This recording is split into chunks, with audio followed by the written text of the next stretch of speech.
అందరికీ నమస్కారం. బుద్ధిబలం కథ వింటారు.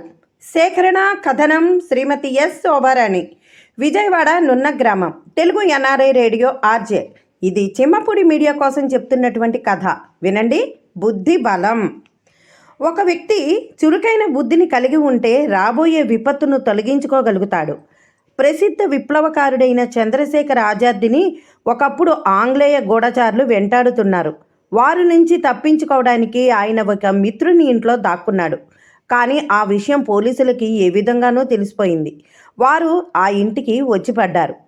ఇంటి వారిని పోలీసులు ఎన్నో ప్రశ్నలతో వేధించారు. కానీ ఆజాద్ తమ ఇంట్లో ఉన్నట్లు వారు ఒప్పుకోలేదు.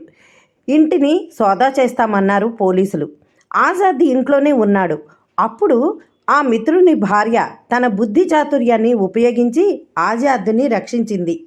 ఆనాడు మకర సంక్రాంతి. ఆ ఇల్లాలు పెద్ద గొంతుకుతో ఆజాద్ని గద్దిస్తూ, మూర్ఖుడా, పిల్లలతో ఆటలాడుకుంటూనే ఉండిపోతావా? ఈ మిఠాయి కంప పట్టుకుని నాతో రా. ఈరోజు పండగ దినం, పేటలో అందరికీ మిఠాయి పంచాలి అనింది. ఆజాద్ గంప నెత్తికెత్తుకొని మిత్రుని భార్యతో కలిసి బయటికి వెళ్ళిపోయాడు. పోలీసులు వాదిస్తూనే ఉండిపోయారు.